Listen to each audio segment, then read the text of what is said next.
Good evening, ladies and gentlemen. Can I first of all welcome you to the Chamber and welcome all of those who are watching online. A particular welcome to Bob Brown, who is our new independent member. And I trust it's not too early to wish everybody a very happy Christmas. Ash Jaiwan, our chairman, can't be with us again tonight. I think we would all wish to send him a warm message of good cheer, and I hope that he recovers very soon. I'll now hand the chair to Louise, who will conduct the procedure for electing a chairman in Ash's place. Thank you, Councillor. As Councillor Jaiwan has given his apologies for this evening, the committee is required to elect a chairman for this meeting. Could I have a nomination, please?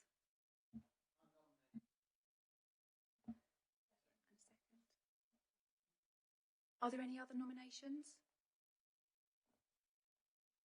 All those in favour? Thank you. That's unanimous. I shall hand over to you, Councillor Barnes. Thank you. Thank you very much indeed, Louise. I've got to go through a bit of a rigmarole first. Can I remind you all to speak directly and clearly into the microphones? We have our new video system tonight, and let's hope it works very well indeed. Please do not move the microphones. They've been placed in the optimal place for picking up your speech. Please be careful not to hold documents between you and the microphone, as this will muffle the sound quality. And please remember not only to push when you want to speak, but when you finish speaking, please actually push again so that the camera can switch to the next speaker. With that, thank you very much indeed. We'll now move to the minutes of the last meeting. Can I sign those as a true and accurate record? Thank you. I don't think we need a proposer and a seconder. I can do that from the chair. You will notice in the minutes there is a reference to setting up a subcommittee to deal with the affairs of our subsidiary company, Alliance Homes Rather Limited. There's no agenda item on that tonight, so I will deal with that when we come to the work programme. Apologies for absence, Louise. Apologies received from Councillor Jaiwan and Parish Councillor Robertson. Thank you. I don't think there are any additional agenda items. Disclosure of interest, I think, although it's not really on the agenda tonight, it does come up under financial regulations. So I will declare that I am a director of Alliance Homes Rather Limited. Councillor Thomas. Similarly, I think actually it comes up under item 12, Appendix A, pages 79 and 80, I think, so to declare similarly.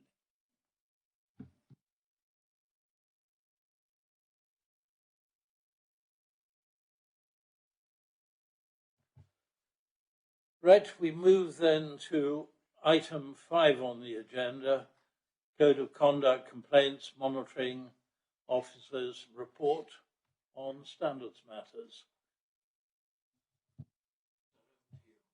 Thank you, Chairman, and good evening, members.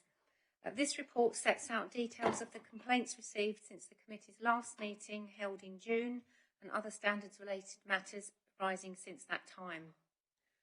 Since the last meeting, our new independent person for standards, Bob Brown, has commenced his 4-year term of office and has already been dealing with a number of cases.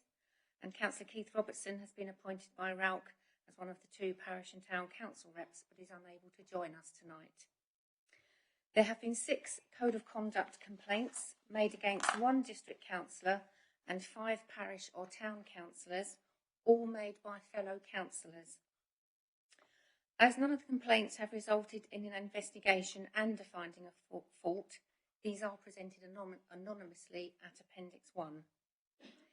With regard to cases C2106 and 07, members will see that the subject member refused to cooperate with the suggested local resolution, and the Council's current arrangements for dealing with member complaints is silent on how we deal with this situation. One neighbouring authority takes no further action in such cases, but the Chair of the Standards Committee does write to the subject member and the parish clerk where appropriate. One option is to refer cases such as these for investigation if considered serious enough. Indeed, this approach is endorsed by the Local Government Association. However, in this case, I do not believe it would be financially in the public interest to pursue an investigation into these particular complaints for the reasons set out in the report. In addition to considering whether an investigation takes place, the name of the subject member who has refused to cooperate could be made public in these reports if we so chose. Members have previously decided not to publish names of subject members unless a breach is found following a formal investigation. If members are in agreement with the proposal of referring a complaint for investigation in these circumstances, in consultation with the independent persons, it is recommended that the monitoring officer is granted delegated authority to amend the arrangements documents to incorporate that provision. There has been no formal member standards training undertaken since the last meeting due to time constraints and other priority work.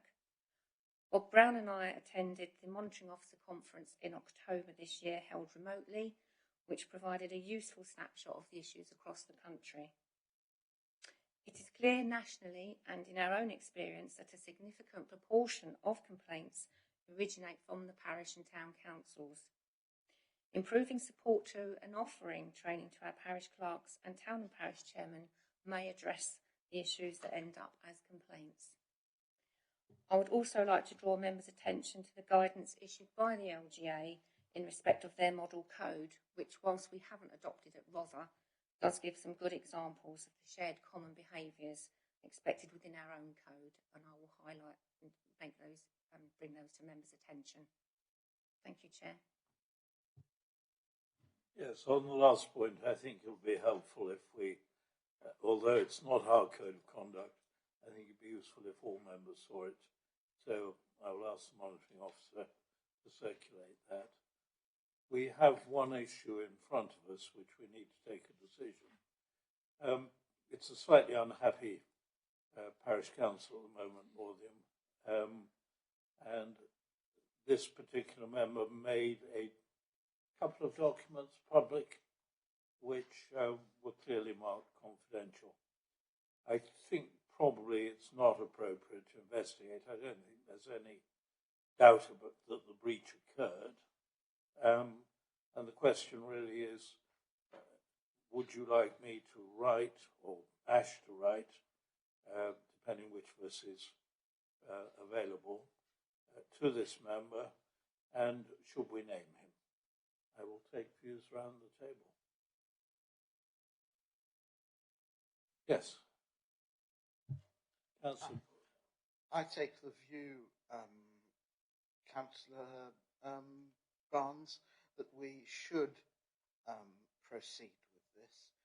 In planning, for example, there isn't a consideration of cost where, in terms of whether an issue is dismissed or whether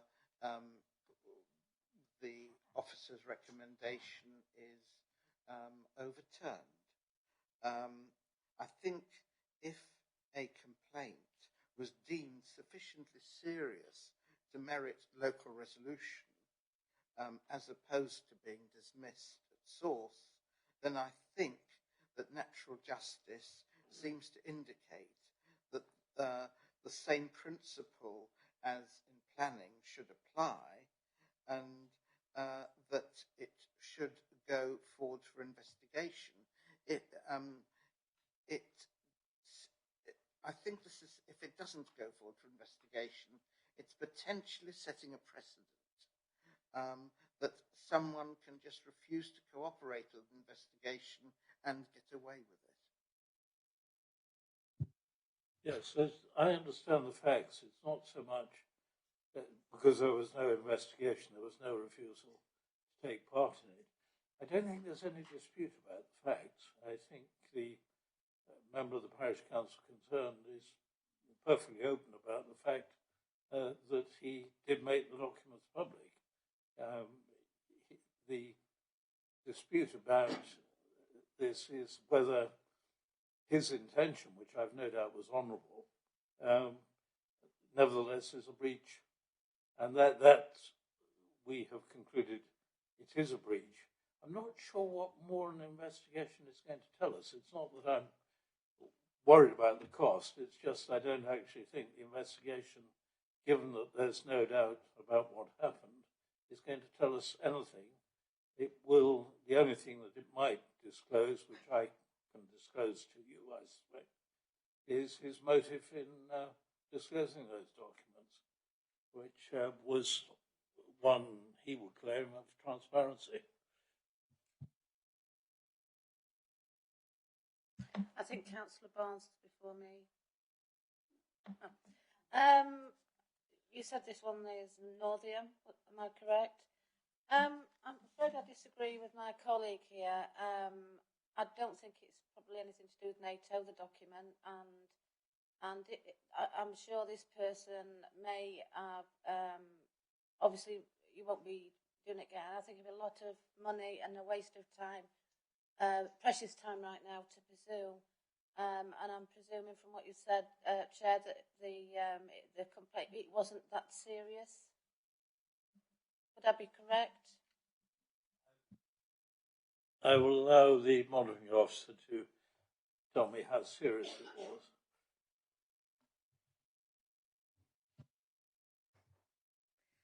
Thank you, Chairman. Just one piece of clarification. It wasn't a document he shared. It was a verbal discussion that he shared, private discussions within the parish council that he shared with a third party. So there wasn't a document as such. It was discussions that were behind closed doors at that moment in time and should have been kept so. Barnes? Yes, thank you. I just wonder what role the chairman of the parish council was playing in this. Maybe it's not possible to know whether whether the chairman was consulted and whether it was allowed to take part in the discussion.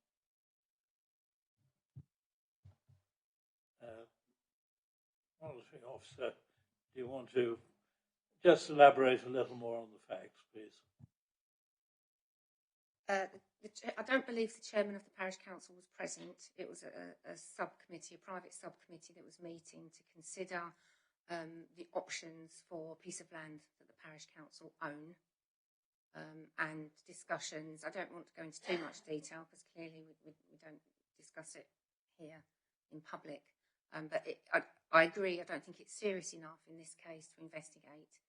And as I've said in my report, the town councils can then decide not to take any recommendation either that would come out of an investigation. They can decide not to go with any recommendation. So you could do an investigation at a cost, come with a recommendation, and then the parish council could still say thank you very much, but no thank you. So I think in this particular case, it would be a waste of public money to investigate. Councillor Thomas and then Councillor Madeley. What I was about to say has just been said by the monitoring officer. Councillor Madeley. Thank you, Chair. Can I ask whether this was a first offence? This person hasn't been involved with anything before? No, Chairman, not to my knowledge. Mr. Brown. Bob. Thank you, Chair. It's the first time I've been involved in this, and I was involved in this with both Rose and Lisa. And can I just say also, both have been very helpful in getting me into this role. I think the nub of this is what you do with the person when you've made a decision and they've refused to accept your decision. That's the nub of it. I agree entirely that it's not financially viable to move forward. The investigation, we know what happened. They even admit what happened, so that's not an issue. It's another of it is what we do when they refuse to accept our decision as a result of it. And I think that the comments in Lisa's report are very sound of the other authority who get the chairman to write a letter of dissatisfaction, if that's what you want to put it, to at least acknowledge that that's gone on and you have some record down the line. And I think that's useful for where you come should something further occur. And also it gives the parish council something to look at whether they want to adopt that person to committees or whatever they want to do. So that's my view in the first one I've looked at. I think it was difficult and I think it was handled very well. And I think that's the obvious way forward, in my opinion, if that helps, Chair. I think that's very helpful. I think the consensus, it's not a majority because Councillor Courtell differs, but the consensus is that an investigation would not bring anything more to light. I think Councillor Courtell may have changed his mind, I'm not sure. I don't think, therefore, we're sending a precedent in not having an investigation. On the other hand, if somebody refuses to comply, I think the first sanction has got to be writing a letter of rebuke. That clearly falls to the chairman of this committee. And secondly, and I think it's right if there's a letter of rebuke, there should be a public letter of rebuke. And I think there's a consensus around the table that that's so. The only thing then to resolve is a deputy for the chairman of this committee if he's unable to write that letter. And I take it that the acting chairman tonight will write it if Councillor G1 is unable to write it. And I will ask the monitoring officer to actually draft a letter for our consideration. Can I move that from the chair, which does need a seconder, and take a quick vote on it, please? Those in favour? Anybody against? So with one abstention, we've taken our decision, and that will be done. Thank you very much indeed.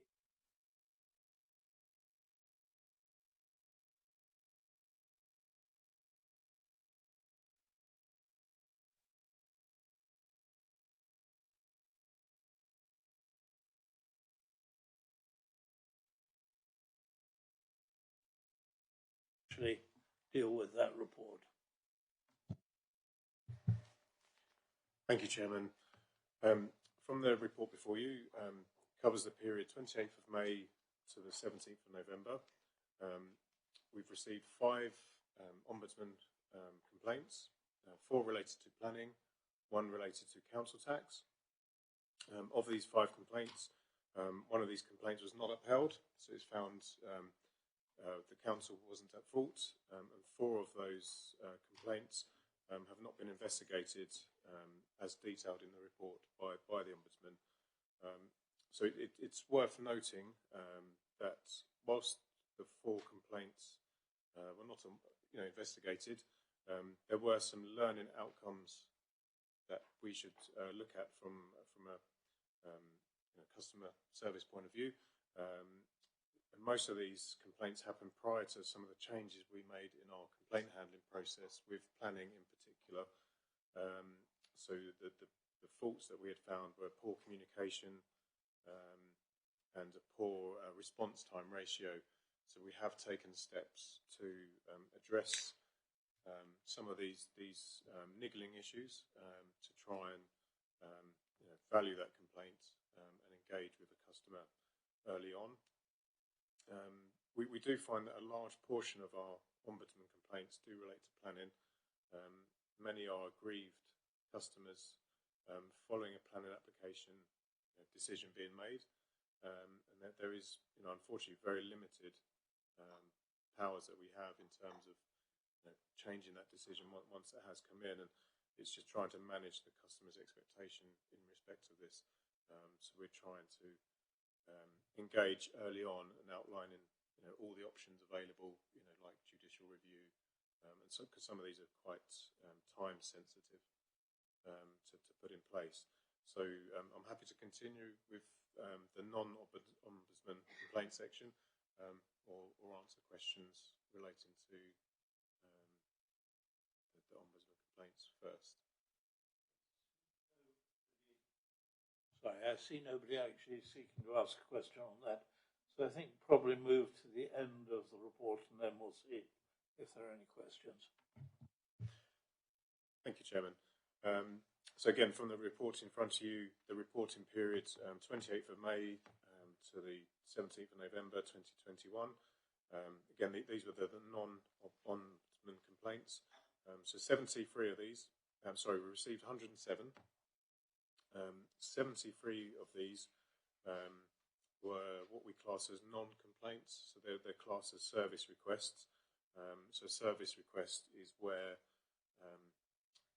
a department should be able to investigate an occurrence to try and resolve a situation before it should go to a complaint stage.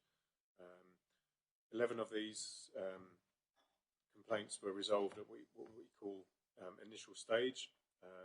So it's where we proactively speak to the complainant by the telephone to try and resolve their query or their grievance.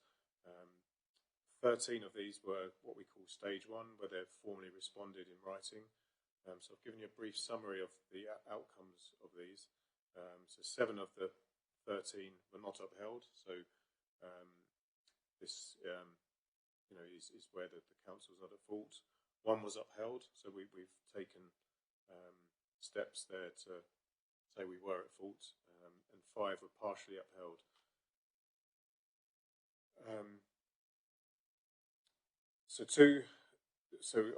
Once a complaint's gone through stage 1, the customer has the option to escalate that to what we call a stage 2 complaint. So this is where a senior manager, normally a head of service, gets involved. So we had 2 of these, both of which were not upheld. And at the moment we have then 8 complaints awaiting determination.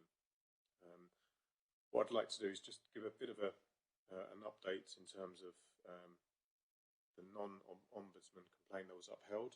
So this related to a matter for council tax, and it was quite time sensitive as it related to a customer that had suffered some identity theft, and he was aggrieved, or they were aggrieved, in terms of the time that we took to look at their query.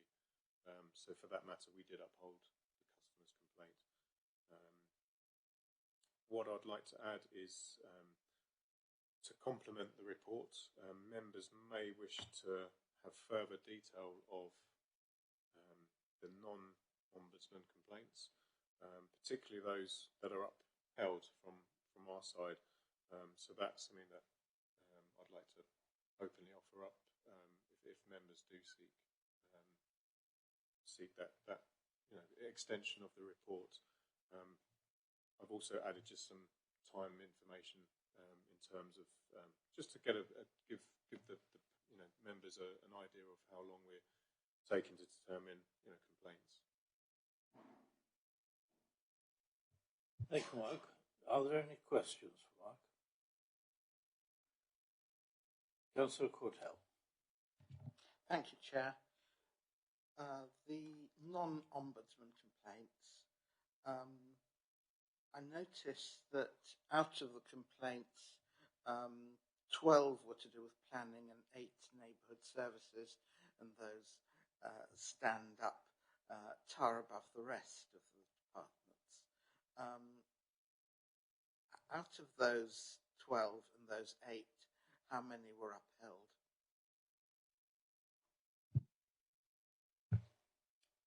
Thank you, Chairman and Councillor Courtell. I can provide that information to members separately outside of the meeting, just so you've got a good summary of just a breakdown of where, whether it's upheld, partially upheld, or not upheld. None of those were upheld, because the only one related to council tax. So it's likely that those complaints were not upheld or partially upheld, but I'm happy to provide that information at a later point.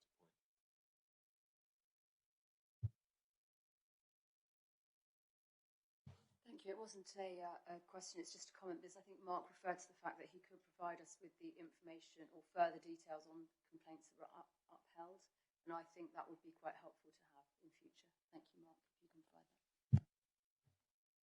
that. Just to add,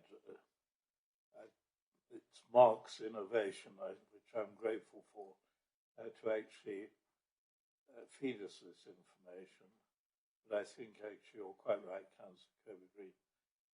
It would be very useful to know a little more of where the complaint has been upheld, what we've learned from that, if anything, will be a useful thing to have in front of us.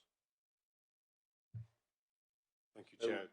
We will minute that request, and other than that, I think probably members want to note the report. No more questions? Nope.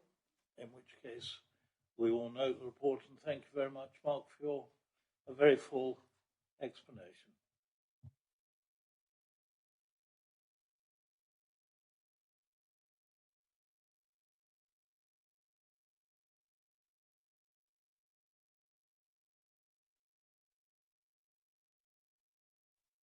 I haven't switched on my phone. We move to item 7, the report of the external auditor.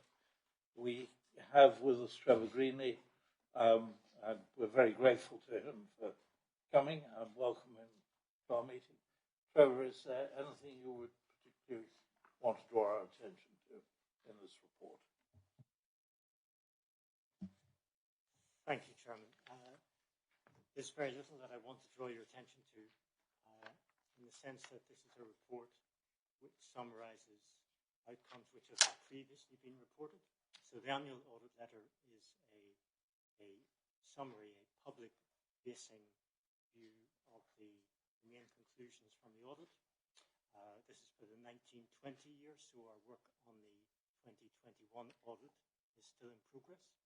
But members will remember perhaps that it took some time to conclude the 2019-20 audit because there were a number of adjustments which required obtaining additional information from the Council's valuer, and that took some time. However, the findings from our audit were reported to the September meeting of the committee, and this document essentially contains the same information. It's intended to be in a slightly more user-friendly format for any member of the public who would want to look at the outcomes. I have to confess I'm not sure how user-friendly it is. Like most of these things, it very much follows a template format. But just to remind or reiterate the conclusions which were reported to the last meeting, that for the 2019-20 audit, we gave an unqualified opinion on the Council's financial statements, and also an unqualified value for money conclusion on the Council's arrangements. Just then to formally note that subsequent to the last meeting, we did conclude our audit. We gave our opinion and our certificate on the 1st of October, and the letter obviously records that. Other than that, there's nothing really that I want to comment on, so I'm happy to take any questions.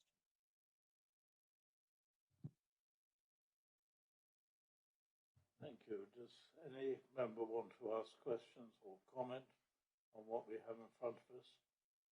While you're making up your mind on that, I'll draw your attention to the helpful statement on page 8, which suggests that the result of the McLeod judgment, which was facing a number of authorities with an increase in their pension liabilities, our estimates were probably a shade too pessimistic, and they weren't too severe anyway. So that's actually a piece of good news buried away in the report. Are there any other questions anybody want to ask on this one?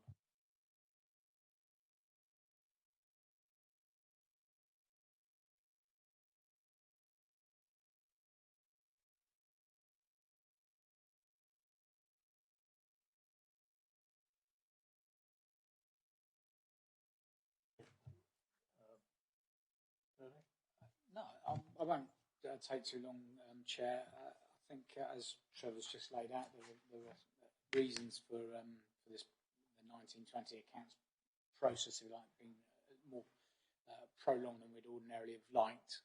The three things I'd like to stress is that the variations or the errors that Trevor's team picked up did not affect our cash balances or our reserves balances. They were mainly valuations on our fixed assets base.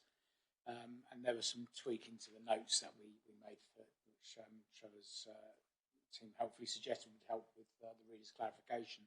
The two things that are pleasing from our point of view is the unqualified opinion on both the accounts themselves and the value for money audit.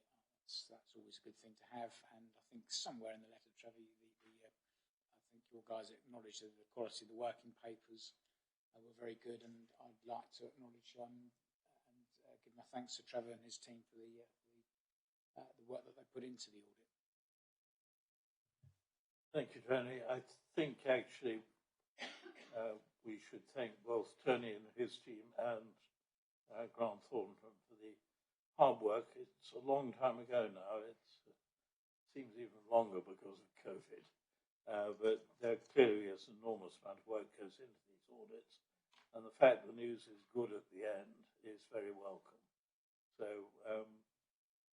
can we pass those thanks to your team, Trevor? Which would be, because I realise just how much goes in to what is a rather bland document at the end of the day. We have, I think, again, simply to note that report. Is everybody happy with that?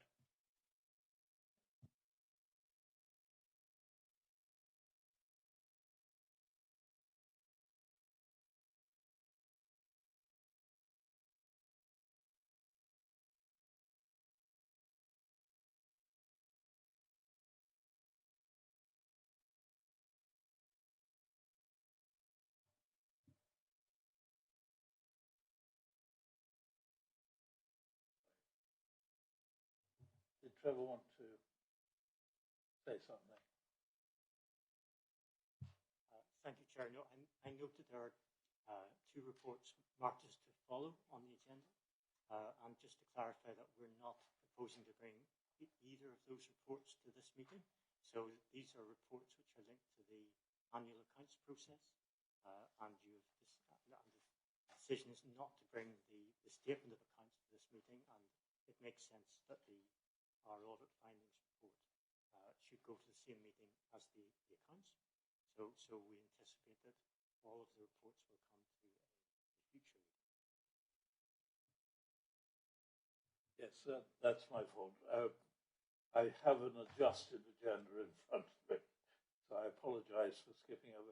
On the original agenda, we had further reports. Patrick, do you want to comment? Yes, I think it would be useful if we could be told that in advance, because I spent the weekend searching, waiting to see if it was coming, make sure I had time to go through them before the meeting. And if they weren't going to come, it would have been useful if we could have been just sent an email to say the agenda's changed. Thank you. Yes, yeah, I'll note that, Chair. Apologies, and apologies for not speaking up earlier. I didn't have my glasses on. I didn't pick up that the numbering was slightly out of sync, so I'll take that on board. Thank you. Lesson learned. We will make sure that the news reaches you and not merely the chairman. When we come to the work programme, we shall obviously need to discuss how we're going to handle those, and I shall be recommending an additional meeting.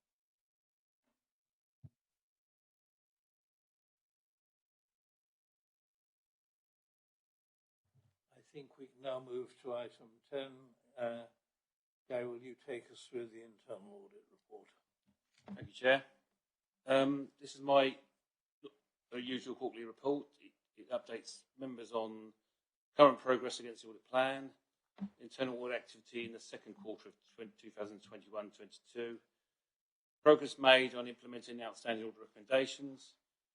It's also got a proposed change to the audit planning process, and finishes with a section on my new risk management coordination role, to keep members informed about that.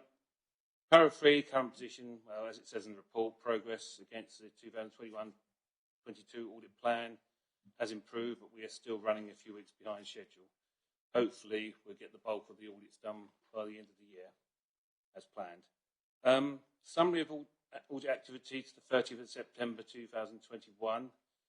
We issued 2 reports in the second quarter of 2021-22. The executive summaries to which are reproduced in Appendix A, which I believe is page 17 onwards. These are for waste contract, RDC client control, and housing temporary accommodation. As usual, the main issues found in each audit are shown in the relevant executive summaries and in the section called level of assurance. Both of these reports received a substantial assurance rating, meaning that no areas of significant concern were found. On to the implementation of audit recommendations, paras 7 to 9. The progress on the outstanding audit recommendations were followed up, as I do every quarter, and they summarise the statistics on Appendix B, which is on page 21. The older year recommendations, now there's 6 remaining outstanding there. The 3 are almost complete, but progress on the rest remains slow. I've kept the Chief Executive informed about the situation and he's been monitoring progress. But only 2 cases have been completed this quarter. With the imminent retirement of the Assistant Director of Resources, the responsibility of resolving all remaining cases will now fall to the relevant line managers. That takes me to the current year recommendations at the bottom of the appendix. No concerns here. It's almost 50% of these recommendations issued in the first quarter of 2021-22 have already been implemented, and the rest are progressing nicely. So it's good news on the more recent recommendations. Forward planning then in paragraphs 10 to 12. Here I include a proposal to modernise the audit planning process by moving away from the traditional 3-year strategic audit plan approach in favour of a standalone annual audit plan. This is what a lot of audit sections have done in recent years, and I went to a recent audit conference and that's what they recommend as well. In reality, the second and third years of the strategic audit plan have always been subject to change due to the emergence of new risks and activities not foreseen when the plan is drafted. And owing to the pace of change, many councils have already adopted a standalone annual audit plan because it allows greater flexibility. If approved, the proposed change will not only allow internal audit to make better use of limited resources, but also enable us to target our assurance where it's needed most. In other words, if there's something in the 3-year plan, say in year 2, we don't doggedly just do what's in the plan because we had it written in it first. It might get bumped out by something a bit more urgent, so we can be much more flexible each year. Finally then, the risk management coordination role, which is in paragraphs 13 to 15. This section is just to inform members that I will be undertaking this role in addition to my existing duties. The main takeaways here is that I will be responsible for updating the risk management policy from now on, which Robin used to do. I will also be collating and reporting on all future updates to the corporate risk register. However, my role will be limited to one of coordinator and advisor. Senior management will retain all responsibility for identifying and mitigating risks. This is to ensure my audit independence and objectivity are not impaired. And if I at any point thought they were impaired, I'd have to report to this committee to see how you want me to treat that. Even with the safeguard in place, my involvement in the risk management process will still complicate matters for my team when they next do a risk management report, because obviously part of their audit will focus on my activities as coordinator. However, we can overcome this if I get my senior auditor to issue the report and executive summary in his own name, so I don't influence it, if you like. And corporate management team agreed to accept the responsibility for implementing the recommendations made, because I don't want to be chasing myself to implement recommendations. So, hope that makes sense. At the last meeting, just the last thing, the corporate risk register was presented by Robin Bernard, and it's not due to be reported again to the next committee, but I thought I'd just give members an update on on a couple of things that Robin promised he would look at. Two things that changes have been made. There's been an additional new risk added to cover the loss of staff and recruitment issues faced by contractors delivering key council services. This is in response to concerns raised about the impacts of the HGV lorry driver shortage on a waste contractor, but will also cover any recruitment issues faced by any of our key contractors.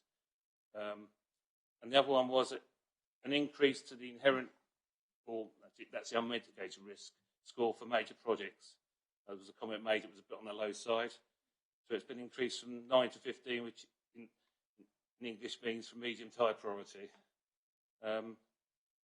That's it then for me. Any questions? I'll be happy to take them.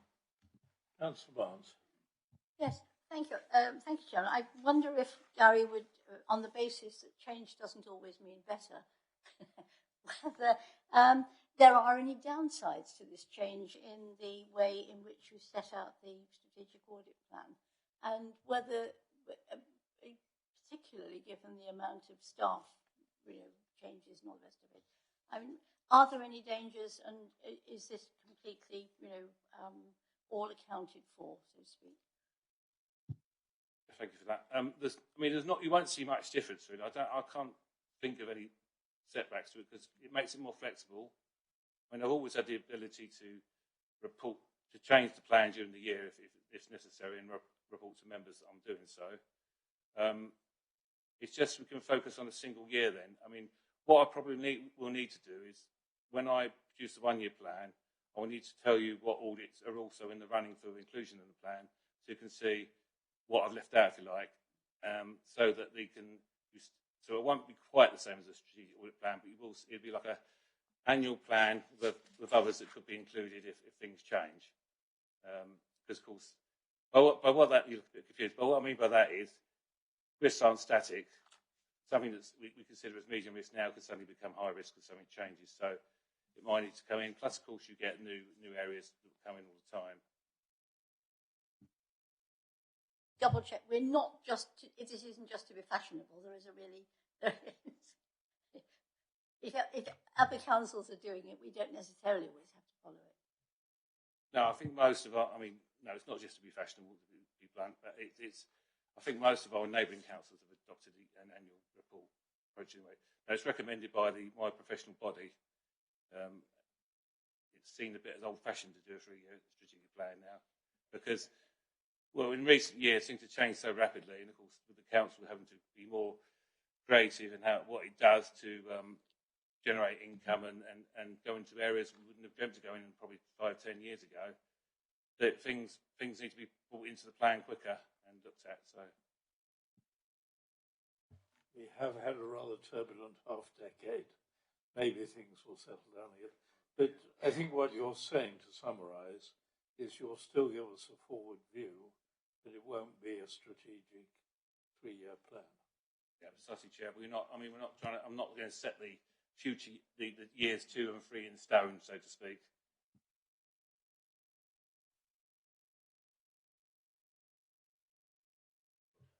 Chair, can I first check that I'm asking this question under the right item? On page 33-34, there's some information about the waste contract. Am I on the right item when I raise this?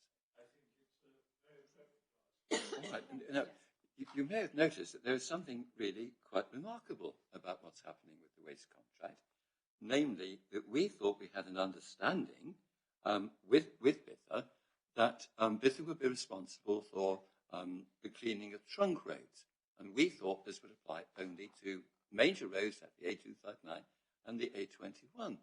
But it appears that Biffa have their own idiosyncratic definition of the trunk road, which seems to be widely at variance of that used by the rest of the world. It would seem that something like Hebron Walk would be, in their opinion, a trunk road. That any road where the speed limit exceeds 40 miles an hour is counted by them as a trunk road, and as a consequence, they only feel they're responsible for 100 kilometres of road. Now, this means there must be a considerable length of road for which they don't seem to feel they are responsible.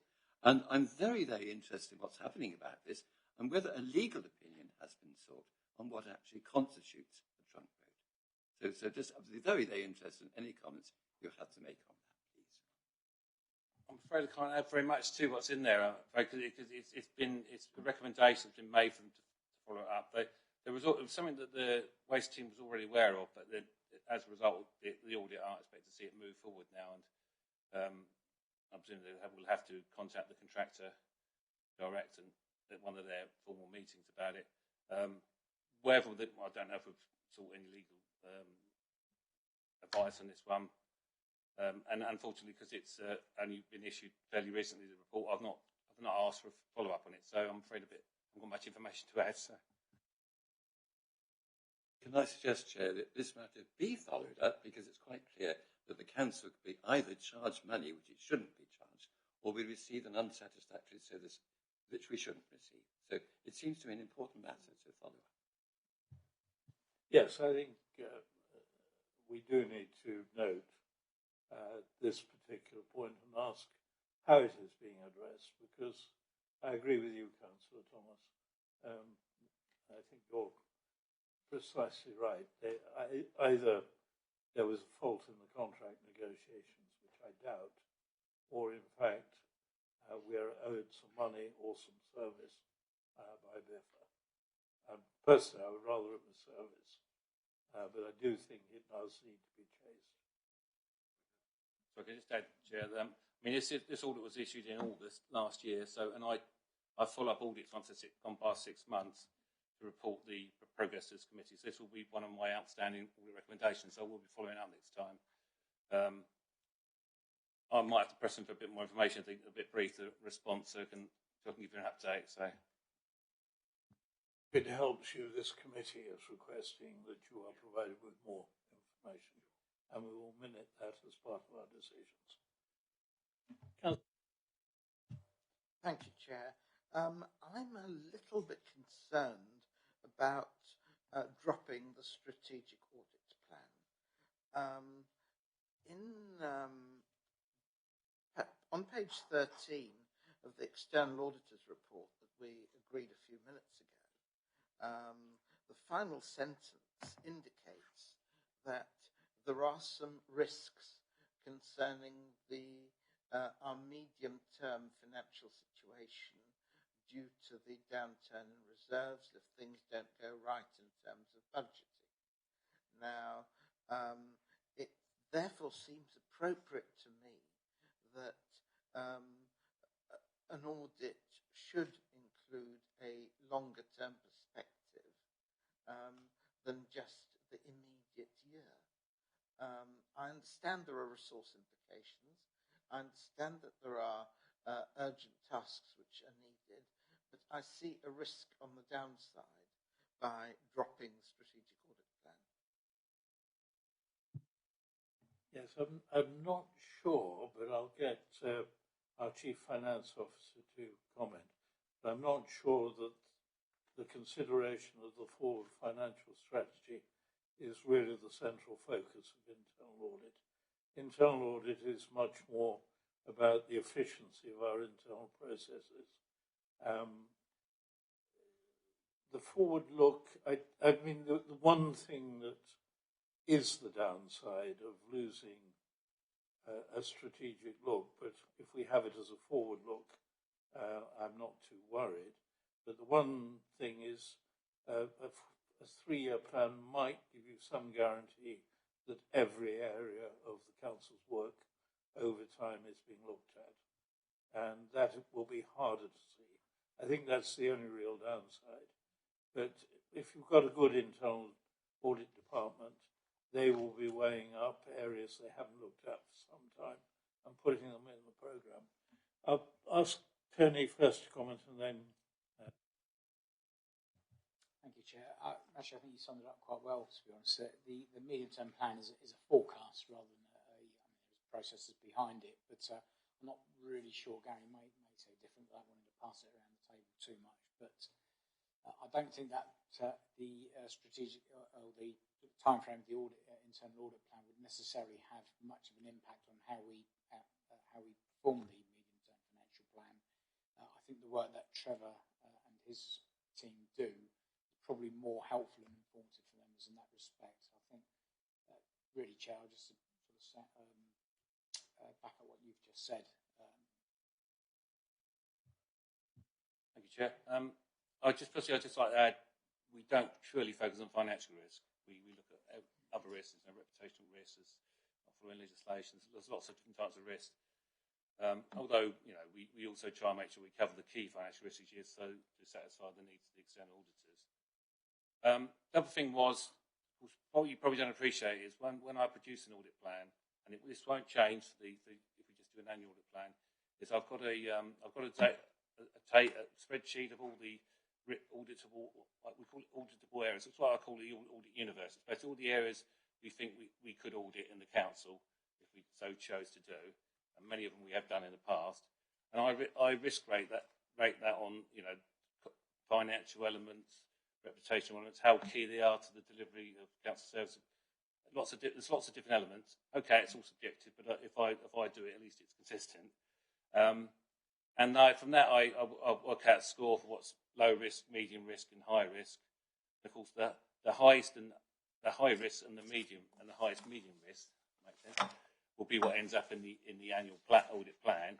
And what I could do is I could there'll be some medium ones there that won't probably be featured in the annual audit plan.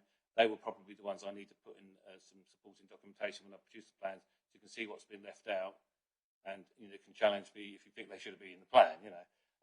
But equally, you can challenge me if you think there's something that isn't in either that should be. So that's what I'm going to try and do it, and hopefully you're happy with that approach. I think what we might ask is that after, say, a couple of years of running this, we do formally review the situation to see how it's worked out. Yes. My question's rather more general because I was trying to find out what the management structure is now that Robin's left and who therefore represents the management on this committee. Because obviously Robin was of a senior level spread across quite a lot of, therefore was able to give a management response to questions raised by this committee. I don't see now how that's going to operate, Chair. So I would appreciate I would like, because I couldn't find it on the website, if one of the officers could send me the latest management structure so I understand what the management structure is now in Rother District Council. And secondly, to understand who will represent management on this committee. Because before you had a senior person in Romford with a wide spread of management responsibility. With due respect to the people who are here, and I'm not very competent in their roles, they haven't got that broad spread. So my question is, maybe to you, Chair, who does represent management on this committee? Yes, I think an organogram would be of singular help to most of us because we've now had quite a lot of radical change. My personal feeling at this moment is the Chief Finance Officer is at the same level as the heads of the two sub-departments. And I will ask him to comment on that. I'm much more worried, I have to say, about the risk and the job that really seems to me to have been inappropriately passed, I'll be quite blunt, to internal audit. I think he's explained his own difficulties. He is a coordinator, not a manager of that. My own belief is, and I think I will express it, is that it should rest with either the Chief Executive or the Deputy Chief Executive as the manager of risk. I do not think that internal audit is the appropriate place to place it, particularly since that person can only be a coordinator. So I have some serious doubts about that particular decision, which probably are best expressed from the chair rather than from any officer.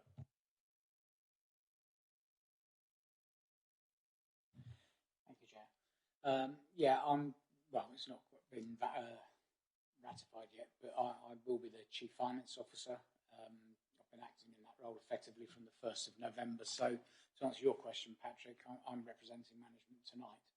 And I report directly into the Chief Executive. Now, I can't remember if the Chief Executive has frequently attended audit committee meetings or not, apologies for not knowing that. But if not, and Robin had the broad remit, as I say, in a sense, I report directly into Malcolm, so I kind of sit on the same hierarchical level, if you like, as the director of, as the Deputy Chief Executive and the Director of Place and Climate Change. Always get that wrong. So that might not be the answer you want, but that I think is the answer that I can give you at the moment.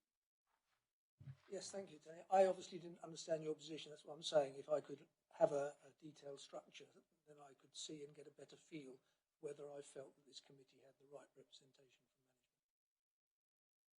Perhaps you could send me that. Yeah, absolutely. There was another point I was going to make, and it's past my mind, but if it comes back to me, I'll flag it, but I'll pass it on to you, Patrick. Thank you. If I may, Chair, I have a particular question for Gary. At the last meeting, you identified the 6 long outstanding audit recommendations that hadn't been tackled. Robin went to some detail, because I quizzed him on it, to explain the reasons, and I thought at least 2 or 3 of them, he said things had changed, therefore he didn't feel the recommendation was still valid as it was. Is there no room for negotiation of these if things do move on, rather than just leave them as outstanding? Do you want to comment? Yeah, I mean, about a year ago, there was more outstanding. I think about 11 at one time, and we did do an exercise. I went with the Chief Executive and Robin, and a few others, and there was a couple we parked, and a few got finished, completed. I feel they're all deliverable in there. There is probably a couple in there. If management agreed to accept the risk, I could park them, but I feel they're all still live, really, although they're not half of them haven't moved very quick. I should also add that the very fact that the financial procedure rules have been amended, and there's an entry in there for write-offs, that was one of the 6 outstanding. That's why there's only 5 now. So one's gone this quarter. Okay, I'm happy with that. You're the expert. If you say that they're still valid and outstanding, I accept your word for it. I think those that can be tidied out of the way probably have been tidied out of the way. I think progress is being made, but I do think we must express some concern at the length of time all this is taking. The other thing I would ask the committee is, are my views on risk management shared? Because if so, we ought to draw those concerns to the attention of the Chief Executive. Councillor Kirby-Green. Yes, I think you make some very valid points, and I would certainly agree with your one about the risk management where it sits. I mean, it does seem to confuse matters, I think, and certainly when you're explaining it, does sound a bit odd. So I would support you, Chairman, in communicating that. So I think this has to come from members. It can't really come from any officer. But it's a very odd structure, and I think actually we should say it's a very odd structure.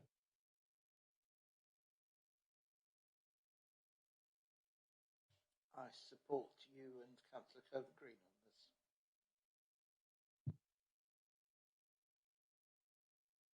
That in our recommendations that really we express some concern, I think, about the fact we now only have a coordinator of risk, and really we ought to have one identifiable officer who is the manager of risk, it seems to me. And that will be, I think, one of our points. I take it that Louise has the other recommendation down, and we are proving Gary's new approach to the 3-year strategy, where we're concentrating on one. So 3 recommendations, and the rest is noted. Are there any other questions on the specifics of the 2 reports in front of us? No. In which case we can take note of both of those.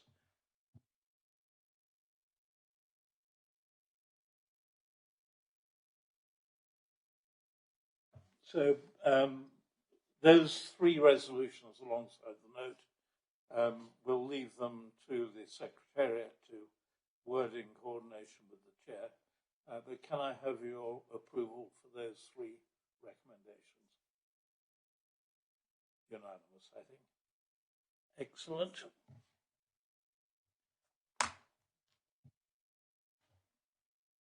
We now move forward to item 11, the external audit contract from 2023, 2024. Tony, I think this one falls. Indeed it does. Thank you, Chair. Hopefully it's a fairly non-contentious report. It's one that the Local Government Audit and Accountability Act requires us to appoint auditors, external auditors, to audit our accounts every year. And this appointment must be approved by Council, and it's come to Audit Committee because clearly it's Audit Committee business.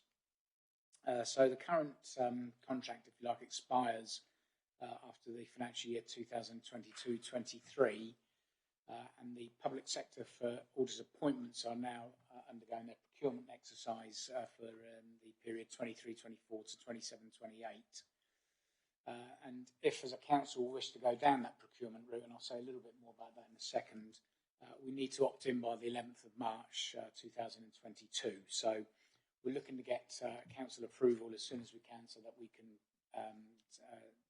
advise the PSAA that we wish to opt in.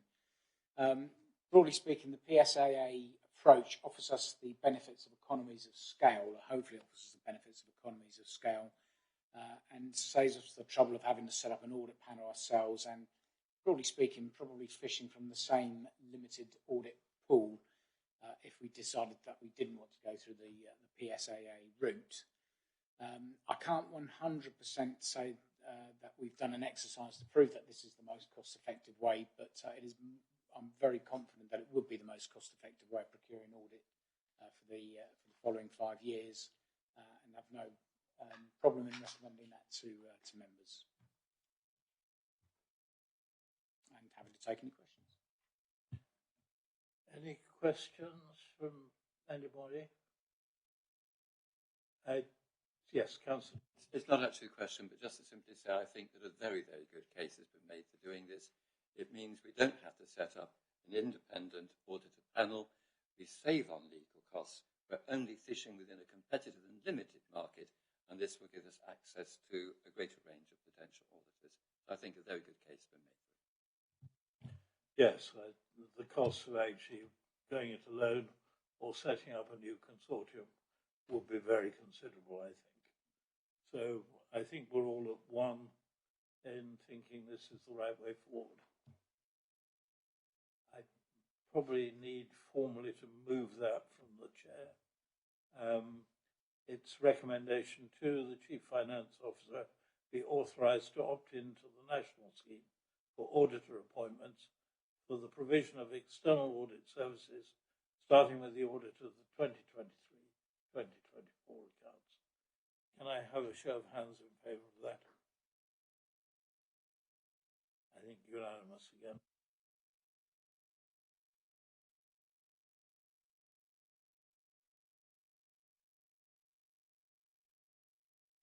Item 12, Financial Procedure Rules Update. There are two major areas here which have changed. Most of it is simply a way of bringing this into line with the new management structure. So although I will accept questions about that, but it's largely a clerical job. The two major areas on which you should be focusing your attention are the write-off rules and the fact that we now have a subsidiary company and therefore we have certain rules around that. I'll take those two separately, but can we first of all just see if there are any questions on the bulk of the report, and then we'll come to those two areas.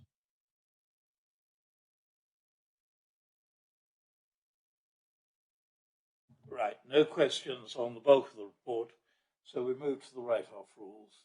Tony, is there anything you want to say about that before I ask for questions? Not really, Chair. No, you've actually introduced my report quite well for me. So. Apologies for that. No, not at all. You carry on. That's fine. No, I mean, it's as it says on paper. I don't. There's no point in me repeating it. I was just going to go through the report and bring out the main changes, and you've done that for me. The debt write-offs are one of the big changes. The threshold for members to approve write-offs significantly increased, which will reduce the amount of reporting to members. But this is restricted to cases whereby there's virtually no other possible outcome. You know, if a company has gone into liquidation, for example, something like that. There was a little bit about in paragraph G35, procurement of service contracts, where the contract was, I think the previous limit was £100,000, and that's been up to £500,000 now. And the other big change is in addition, really, to the rules in section U, establishing subsidiary companies. So the new section sets out my responsibilities and that of the chief exec and deputy chief exec and director of place and climate change, their responsibilities in relation to Alliance Homes Rother. Yeah, that's probably as much as I can add at the moment, Chair, and I'll try and take any questions. Yes, I think the only point on which there might be a worry is whether 500,000, the leap from 100,000 to 500,000, whether that is too substantial a leap. But apart from that, I think most of the changes are, as I say, clerical until we get to the other two areas. Councillor.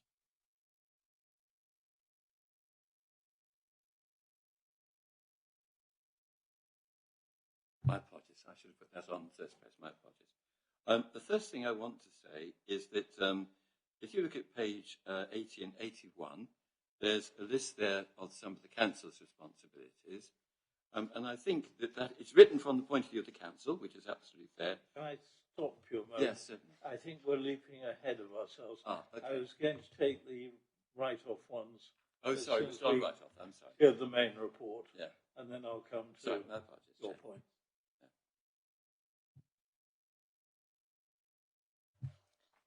Thank you, Chair. Yes, I am a little bit apprehensive about the write-offs, as you are, Chair.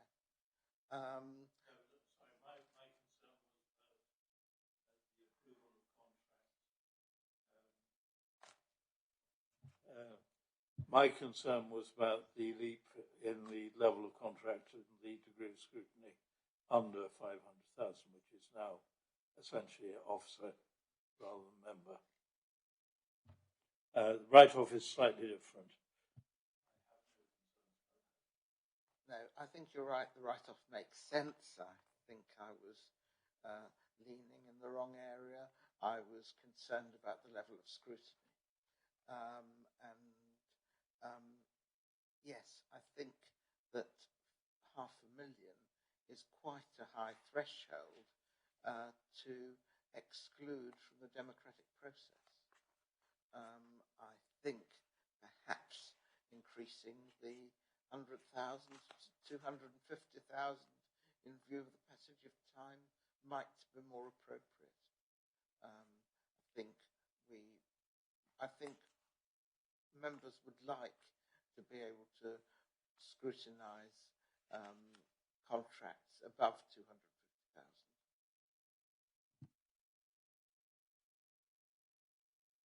Yeah, thank you, Chair.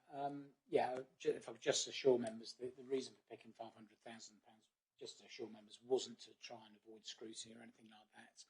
I'm actually not particularly bothered if members wish to adopt a lower level. That wouldn't particularly cause be particularly troublesome or controversial as far as I'm concerned. Picked a number 500,000. If I'm honest, it's not based on any sort of science. It's just felt like a good level to adopt. But I'm happy to take members' steer as to what level they think is appropriate and would like to see. Councillor Cortell was suggesting 250,000. I think I would be comfortable with that. What do other members feel?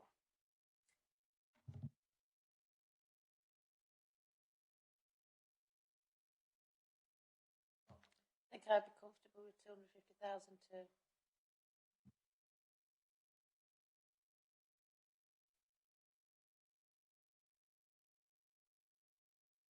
think there's a general sense around the room that, at least for a time, we'll reach 250,000 rather than 500, if that could be adjusted.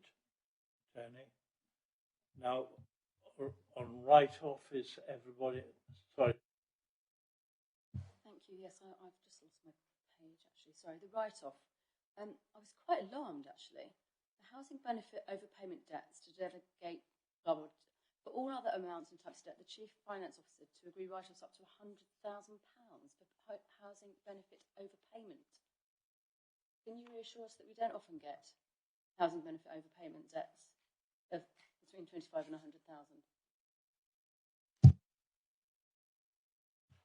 It's not an area that I manage, so I can't say whether there's been any instances in the past, hand on heart. I'm not aware of any, but I can't say that hand on heart. I'd have to, if members wanted a little bit more information around the scale of some of the higher level debts that we've written off in the past, I would be happy to try and get that information, but I can't say that I know, just sat here like this. Would you mind? Because, I mean, has it always, the yellow is bits that have been changed, yes? So it was up to 100,000. What was it before? Yeah, through yourself, Chair. As I say, it's not an area that I was closest, so I can't answer that bit, but I'm happy to come back to the committee and give some idea of the flavour of the sort of levels that have been written off in the past. I think we have received in the past a report with some of the detailing of what's happening. What is important about this is we don't write off stuff until we think it is unrecoverable, irrecoverable. And that's quite an important safeguard. So this is simply a tidying up procedure. You have to take a decision, you can't get the money back before we move into that. And I think that ought to be a reassurance, particularly with benefit claims. You will get people who are going bankrupt or in other ways in severe financial difficulties, and there just will not be a chance to get the money back. But that's probably the worst area. I can't think in most other areas there will be sizable sums, but we'll get a report.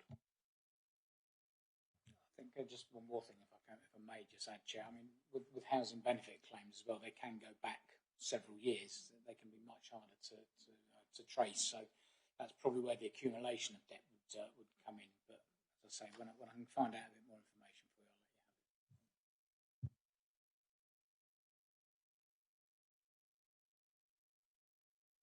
I don't see any more objections on procedure, but I think probably if, Tony, you note a little concern, I don't think it's sufficiently worrying at the moment for us to actually record a recommendation on that, but we would like a bit more information. These rules will be reviewed from time to time, and that clearly is a moment. If we've got concern, we can ask for that one to come back. But I think myself it's quite a sensible procedure at the moment. Chairman, I just ask, are members happy for me to disseminate the information via an email? Yeah. Yes. Now we come to Appendix A, U5, which is really, those changes are acceptable to you, aren't they? That's Chief Executive, Deputy Chief Executive, and Director of Place and Climate Change, and the heads of service. All right? Yep, no, Richard, you wanted to come in at that point, did you? Yes, please. Chair, this is an extremely interesting part of the report because we're at a very interesting stage in the evolution of the housing company because up till now, the responsibility for what the housing company does has lain very much with Rother. But at this particular point, we're getting to the stage where contracts should be signed at least one before Christmas, and responsibility then shifts onto the company. And that does make a difference, I think, to the legal position, because although you can describe Alliance Housing as a subsidiary company, at the same time it is a company, which implies a degree, at least of semi-autonomous operation. And so I'm quite interested in this section. I haven't got a proposal about how it might be changed or amended, but I just want to flag up a number of issues which I think are relevant. The first one is the board is actually responsible for the accounting arrangements and the procurement procedures of the company. They're responsibilities of the board. And also when we get to U8, the proper business plan, although the original business plan was written by Rother District Council, my assumption is the new business plan will be adopted by the board of the company and will therefore essentially be the property of the company. Obviously, Rother District Council needs to keep a very close watching brief to make sure we're not being in any way irresponsible with the council's money. But nevertheless, I think it's important to say these are responsibilities of the board, at least, as well.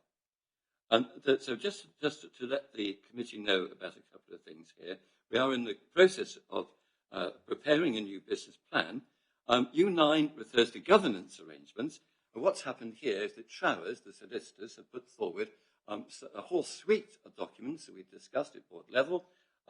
Members of the board have made some recommendations for the amendment of those. And the position we've reached there now, after discussions with Amy Thurn, is those amendments are with Christopher Crichton, the solicitor, and so he's considering the next stage that the amendments are fully legal. Then, but what I do want to particularly draw the attention of this committee to is this, U10, which says that an adequate service level agreement is in place, covering all services provided to the company by the council. Now, as you know, Chair, this is not the case. Although the business plan was written as if it was the case, the board has repeatedly said that we want to see such a service level agreement concluded, and such an agreement is not being reached. And if we compare the situation in Wilden, where the chief operating officer of the Wilding Housing Company is employed full-time by the Housing Association, we don't even have a service level agreement saying that 10% of the time of the chief operating officer will be devoted to the company. So I'd like this committee to know that this is an ongoing discussion. And the latest on this is today's news, is that there will be informal discussions involving myself, Joe Powell, and possibly Amy Thurn, where we'll be looking to make sure that this is concluded in some way, or we find a way forward in relation to this. But it is absolutely crucial to the operation of the company. Because if we're going to perform all those legal responsibilities which we have, we've got to make sure that our senior officers have the time to keep abreast of all those functions and also are able to provide the board with the flow of information that it requires to make the decisions which are its proper responsibility. And if we find that the people at the top of the company do not have the time to do that, then obviously we have to make arrangements to make sure that people are employed or the SLA is changed, so that will be the case. So it's very important this board knows that at the moment there isn't an SLA in operation, and it's very important that we have one. So I hope, Chair, you would agree with that as the Deputy Chair of the Alliance Housing. First of all, we better declare our interests, redeclare our interests. There are two issues, it seems to me. U8, U9 are genuine issues. At the moment, the Chief Finance Officer is in a position to ensure both of those things, but in the context that he is part of the fugitive SLA. Once the SLA is in place, his role as Chief Finance Officer, as opposed to his duty to the company, will be to advise the shareholder that those two things, the business plan and the governance arrangements, are satisfactorily in place. His duty to the company will be under the SLA, and I think somehow we've got to find a way in drafting to modify U8 and U9 to recognise a situation which might happen where the Chief Finance Officer is not part of the SLA, at which point he couldn't ensure, but he could warn the shareholder that they weren't adequate. So I think U8 and U9 have got to be reworded. U10 is different because that's rather like risks, is ensuring from the point of view of the council that the arrangements are in place. So those are properly worded, it seems to me. And I think it's for the board to actually ensure that the SLA is in place, not this body or the council. I think, therefore, it's really only U8 and U9 that need modification. Sorry, Councillor. I entirely agree with what you've said, Chair, but also I think it's very important that the council sees it as an important part of their role to expedite those negotiations and to ensure they come to a good conclusion. And on top of that, there's also a further problem, which is that our solicitor, Christopher Crichton, works the Wilden. And so there's a question about there not being an SLA about how much this time he devotes to Wilden and how much this time he devotes to Alliance Homes. I'm just simply saying this to let the committee know what the situation is. It's just an official information giving to the committee. That's what Since we have no subcommittee at the moment, I will take it that you're providing information, but there is a slight danger of conflict of interest, which I'm acutely aware of. So if we take it that this is the chairman of the board providing information, I think probably the rest of the committee will agree that U8 and U9 probably need to be amended slightly. Advise is probably the most neutral term. Effectively, it's warn, but I think probably advise is the right thing. And it's advising the shareholder or the council. I really leave that to Tony, which is right. But it seems to me those are the only two that are not acceptably worded at the moment. The others, I take it everybody's happy with the wording.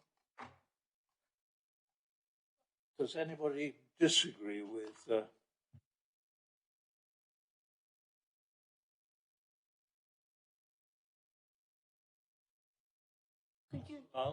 Could you just sort of go through again? So ensure becomes advise. Is that what you're saying? The point that Councillor Thomas was making is that we are part and parcel of a legal company responsible to the Financial Services Authority, Companies House, various bodies. It's our job as the board to ensure that we have the right governance structure, that we have the right business plan. At the moment, because the Chief Finance Officer is actually our finance officer as well, he can ensure those things. But there could come a point at which he would not be part of our structure. If he finds he's got too little time to do the job, he might delegate to somebody else. His job would still be at that point to say to the shareholder, I don't think that there is a satisfactory business plan in place, in which case the shareholder would raise that with the directors of the company. But it's very difficult to see how he could ensure that. It would be the shareholder would have to ensure that. It's a difficult one because we're grappling with a position where at the moment all the services of the company are provided by this council. But that may not be the case in the future. Indeed, the legal services are actually provided technically by this council, but in practice by Wheelman. Chair, from that point of view, then, could I just ask what our position is as scrutiny committee? and whether we can just leave it in the air like that, or whether we should actually have some sort of time frame by which an answer comes back, or where does that leave us? What we agreed to do at our last meeting was that it would be inappropriate for this body to do it, since two of its members are in fact directors of the company. Therefore, what we will do is create a subcommittee of this body whose sole function would be to ask awkward questions of the company. And that is something which needs to be put on the work programme and to come up at one of our meetings early next year. At the moment, therefore, in the slightly invidious position that you are asking questions and we are both wearing two hats, which is not exactly as it should be. And Tony is also in a slightly invidious position because he too is wearing two hats. He has a duty to the company and a duty to the council.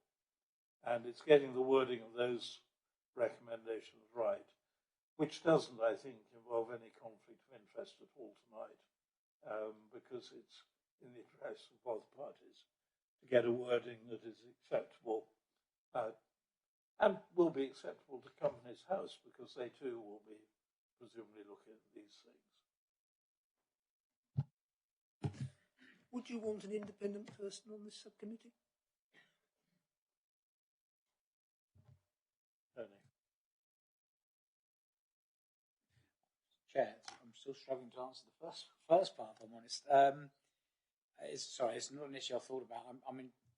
As you've just said yourself, John, I'm in a slightly tricky position, and I'm afraid I've not really been able to advise a committee very well on this point, because I think it needs working through, and clearly the establishment of the subcommittee appears to be at least a proposed way going forward.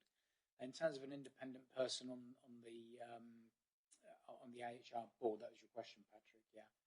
Well, not necessarily on the board, but on the subcommittee that's scrutinising it. Yeah. I would suggest that's more of a decision, I would say, for Audit and Standards Committee.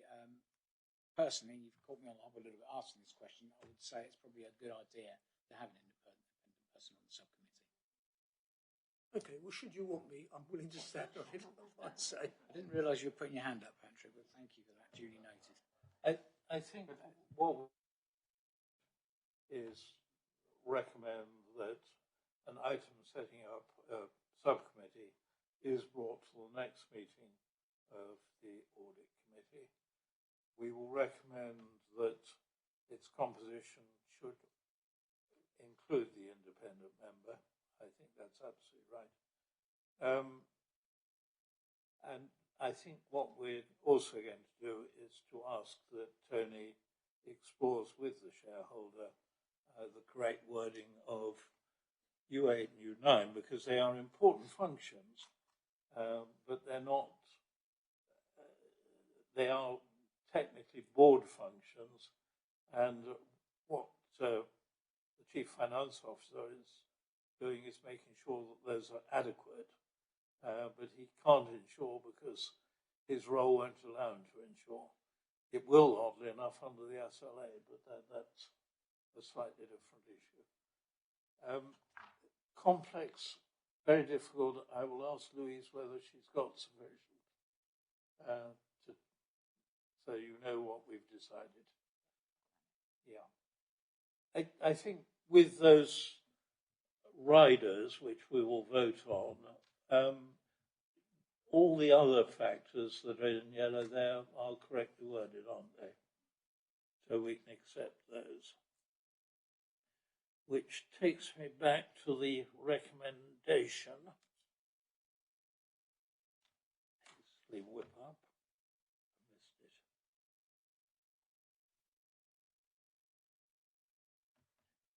it. Right. So we're accepting recommendation 1, which is the financial procedure rules, with the exception of the two, the identified where we're going to ask the Chief Finance Officer to consult with the Chief Executive about a revised wording of those two. We're having a second paragraph, which is we're delegating to the Chief Executive the authority to make minor changes, which will be limited to those consequent upon any changes in the structure of the Council's organisation. Very important that that limitation is built into the minute so everyone understands it's not a general delegation, it is a very specific delegation. And the third point is we're going to recommend and add, this is recommendation 3, that the constitution of the subcommittee should include the independent member, and the setting up of that committee should be undertaken by the next meeting of the Audit and Standards Committee. Are those 3 recommendations acceptable to you all? I'd better have a vote on it, I think. Yep, unanimous again. Thank you very much indeed for that. Councillor Cortell. Sorry, I may be a bit behind the curve, but can I clarify whether we've included the change from 500,000 to 250,000 in the recommendation, and whether we've included the changes to U8 and U9? No, you're perfectly right, Councillor Cortell. There is a 4th recommendation. We are recommending for the figure 500,000, 250,000 be substituted. And I think that is within our power. It's not a recommendation. Or is it? I honestly don't know, Chair, but I don't think it's, as I say, it's not an issue. This will eventually be recommended by a scrutiny committee, will be recommended by council. They might say that 500,000 was a brilliant idea and you should never have changed it, but that's your recommendation to them. It's our recommendation, moved by Councillor Cortell, seconded from the Chair. I take it accepted. Yep. We're unanimous again, I think. All right. I think that brings us on to the work programme. And in essence, we've already accepted one change to it. We're now building the appointment of the subcommittee into it. We have the business of the outstanding audit letters, and the suggestion is we already have a very heavy meeting for the 21st of March. I think probably it would be sensible to have an earlier meeting than that, and but in a way I will leave it to our officers to determine the exact split of business between the two. What I would suggest is that one of those 2 meetings, the one with the lighter agenda, we do look very hard at a proper presentation of our role in relation to property investment and the income that it's generating. The Chief Finance Officer has had a very recent briefing on this, which he thinks it will be very useful for us to see, and we can couple that with looking at our progress with that programme so far. If we do that at the lighter of the 2 agendas, then that will free up time at the March agenda. I don't know, Tony, whether you want to take that in January or February. Chair, I think originally the agenda was, the original audit committee is 21st of March. I felt that it would be better, and I think Louise has made some sort of logistical arrangements around this, to have another committee in April, okay. Mainly so that we give ourselves some sort of comfort zone, if you like, in case the accounts aren't necessarily completed for whatever reasons, and learning from our experiences from last year. So we felt that April would be a better target to aim for. And yes, April is a lighter agenda. And just quickly on the Treasury Management presentation, what we thought would be helpful for members is that we had a presentation from the CCLA. That's just one of our property fund investment holders, property investment fund managers, shall I say. And it was a global presentation rather specific, but it was nonetheless quite an interesting one. Well, for me as an accountant, I suppose, but I think it would be good for members just to get a flavour of some of the issues that go on at that sort of strategic level, and I think you'd find it quite informative. So yeah, but that was only from one of our managers, but nonetheless, I think it'd be a good item for the agenda, and hopefully members would find that useful. My apologies, Tony, I've forgotten that January and February will be in the throes of budget, and probably therefore you're absolutely wise. Instead of bringing forward a meeting, I think you're correct. So we really will take at the 21st of March, therefore, we'll take Grant Thornton's audit findings report and the statement of accounts for 2020-2021. We'll have, as usual, the internal audit report and the strategy for the coming year. We'll have the review of internal audit, so all our internal audit items will come together. We have to do the annual governance statement, and that clearly should take place before the end of the financial year. We always look at our accounting policies and our treasury management. And of course, that's our annual risk register before the end of the year. So I think that gives you a pretty full agenda for the 21st of March. Then on the 11th of April, we'll have further updates from Grant Thornton, including the external audit plan for the year ends in March 2022. And we'll deal with property matters, and in particular, the CLA presentation. And that will be on the 11th of April, provisionally. We will confirm that date nearer the time.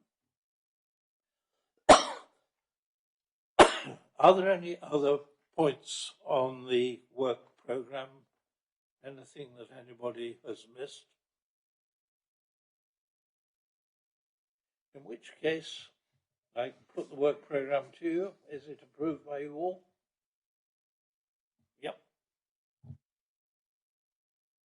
We're in the habit of unanimous decisions tonight. I think that brings us to a close of, I hope, a fruitful meeting. And thank you all very much for your attendance. I thank those members of the public who've lasted out.